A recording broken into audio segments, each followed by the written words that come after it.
Wuthering Waves has been having hit after hit. As of the last 24 hours, it has officially been nominated for 5 different categories as part of Gaming on Phone's Mobile Game Awards 2024. We're gonna go ahead and take a look at each of the categories it was nominated for, see its competition, and some of the other categories, I guess, that it wasn't. Now, if this is your first time here, consider subscribing to the channel, hitting the little bell notification, that way you remain up to date with every single thing that I post, and I post daily.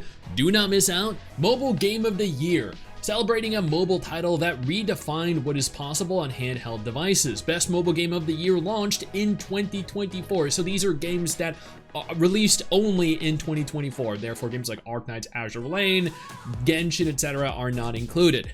Honor of Kings, Wuthering Waves, yeah, definitely. Zenless Zone Zero, definitely. 2 games that are, they're gonna go head to head here for Game of the Year, no doubt. AFK Journey is another phenomenal pick.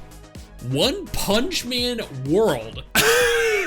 I am sorry. I cannot wait to see I hope they release like statistics for this, because I need to see if anyone, literally anyone, voted for One Punch Man World. And then I have to question their sanity if they did. Wuthering Waves, Zenless, AFK Journey, they are the 3 that are going to compete here. I personally evidently prefer Wuthering Waves, but honestly, if any of those 3 win, I am more than happy. Ongoing Game of the Year, recognizes the best game that is receiving continuous love and updates from the developer team, making the gameplay experience better than ever. Launch year does not matter, so realistically, we should see games like Arknights, Blue Archive, Punishing Raven, Genshin Impact, right? Monopoly Go, Honkai Star Rail, my talking Tom friends. What is this category? Okay, Honkai Star Rail, yeah, easy, but wow, nut. Okay, that is a category that I thought would have more gacha games as a part of it, but apparently not. Honkai Star Rail evidently is what I believe should be the ongoing game of the year, based off of the contestants available. Indie Game of the Year, I don't really think that matters because none of the games here I've even heard of. Premium Game of the Year, these are all games with a purchase price. I think X Asterisk probably. I know a lot of people said some very positive things about it. My friend of mine, Chaotic, as well. Innovative Game of the Year. Okay, yeah, once again, another collection of games that I have never heard before. Mobile Game Community of the Year. Oh no, well, Genshin, nor Wuthering Waves, nor no Hoyo, no Kuro, no, you know what? No Gacha game really at all should be included in this. We have Pokemon Go, Honkai Star Rail, Arknights. Okay, you know what? Arknights, their community is pretty positive. Yeah, I've been playing Arknights since 2022. This was the 2nd Gacha game I ever played. It does have a very wholesome, very positive community that isn't filled with degenerates like communities like Blue Archive or Nikkei. Honkai Star Rail, I can see it. Honkai Star Rail's community is the only like community I think that didn't get involved in the Genshin vs. Wuwa, Zenless vs. Wuwa, Genshin vs. Zenless drama that was going on, where every game was being compared to Genshin and essentially, for all intents and purposes, a rival for Genshin. So kudos to the Honkai Star Rail community for that. Apple Arcade Game of the Year, not something we need to be concerned with. Netflix Game of the Year. Why does Netflix deserve its own category? Are we gonna have a Crunchyroll Game of the Year, NetEase Game of the Year, Tencent Game of the Year, Netmarble Game of the Year, Nexon Game? This is completely and utterly unnecessary. What the fuck are these games? Huh? Too hot to handle? Excuse me? What? Visual Spectacle of the Year. Okay, I think Wuthering Waves, by far, best looking world, best looking combat. Maybe Zenless as well. Zenless, phenomenal looking character models, beautiful animations, very fluid animations, and fantastic looking combat. I can't think of any other game that released in 2024 that could potentially be a competitor here. It states that this is the best looking mobile game that was launched in 2024. We have AFK Journey, Solo Leveling Arise. No, not at all, man, not at all. Zenless, Wuthering Waves, Warframe Mobile. Okay, so there are some decent contestants here. Solo Leveling Arise is not one of them. Before we go any further, let me take a moment here to thank my incredible patrons over on Patreon and my YouTube channel members who allow for me to continue to do dedicated videos like this every single day. You guys are phenomenal, and I can't thank you all enough for the support. Now let's keep talking. Mobile game adaptation of the year. This should not even be a category. There is not a single gacha game that has been adapted from like an anime or a movie or TV series that has really ever been good outside of maybe Fate Grand Order, maybe Dragon Ball Z Dokkan Battle and Legends. I haven't played either of them, so I can't say. But definitely not Solo Leveling Arise, definitely not Naruto Ultimate Ninja Storm, definitely not One Punch Man World. Most anticipated game of the year. So this is definitely going to be Azure Premilia. Azure Premilia is the most anticipated gacha, I think, of 2024.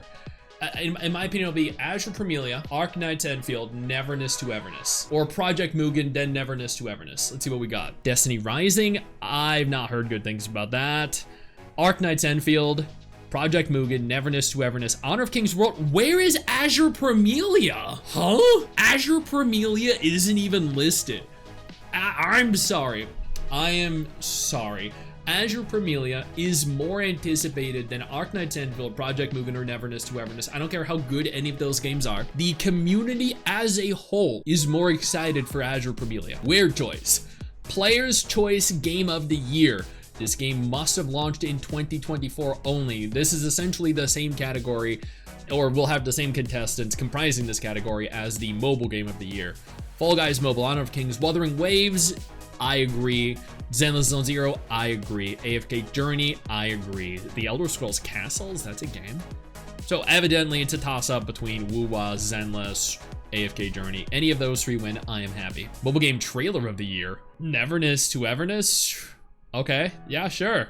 Why not? Best voice acting in a mobile game. Oh no, if we're talking like gacha games, oh man, oh. God, I don't even know what I'd classify. I guess like maybe if it's only, okay, what's it say? Should be released this year. So games are released in 2024. So AFK Journey had some decent voice acting. Wuthering Waves 1.0 did not. 1.1 had pretty good voice acting, but 1.2 had some decent voice acting. 1.3, I think, really showcased some superb voice acting. Chun-Li had great voice acting, but I think Shorekeeper really excelled.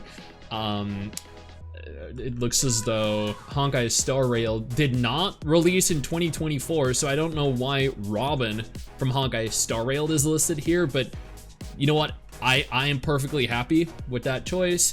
Stephanie Mikion for Shorekeeper in Wuthering Waves. Shorekeeper had phenomenal voice acting. Kudos to Stephanie. John Patniod for Kinnick in Genshin Impact. Okay, maybe it means the characters had to be released this year because there's no way Genshin would have been in this category. Otherwise, I can't say that I've ever heard that character, but I'm sure there are numerous other characters that had better voice acting. Maybe I'm wrong though, maybe you guys can correct me. Mobile game update of the year. Okay,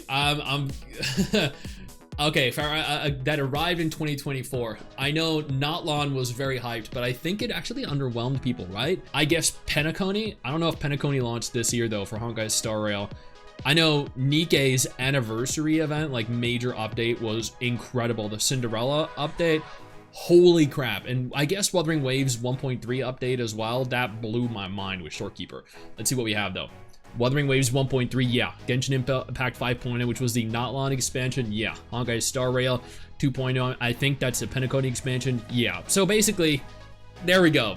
Games that I pretty much already knew were going to be there, but I don't see Zenless. That's surprising. We're gonna skip all the esports. We're gonna skip the content creator of the year. Mobile game developer of the year. Lilith Games, Come to Us should not be there. Timmy Studios, Kuro Games, Azure Games, Dream Games, Alpha. Wait, Hoyo isn't here? Why isn't Hoyo here? I feel like Hoyo is always in the game developer of the year. What? I mean, out of this, I'd have to say Kuro Games, evidently. Mobile game publisher of the year, Scopely, Level Infinite. I mean, they do Nikkei, so I guess. NetEase, no. Crafton, no. And that's it. That's the only the only publishers I know. And those were Pocket Gamers 2024 Game Awards, the finalists. If I mean, I'm gonna be honest here, I feel like Wuthering Waves is gonna at least win one of those categories. I'll be excited if they manage to win multiple, but I expect at least Genshin, Honkai Star Rail, Zenless, Wuthering Waves to at least win one award each. Maybe Kuro will come out as the best developer of 2024. I'm not sure. Either way, this is a big win for all the gacha games that are included here, but especially Wuthering Waves, who has been nominated for 5 different categories. Kudos, Kuro. You guys are having win after win, and you guys deserve this. Hey you, where do you think you're going? Don't you close out of this tab. I didn't give you permission to do that. Sit your ass back down. Click one of the 2 videos that are gonna be on screen in just a moment, and keep watching my content. Keep enjoying my content.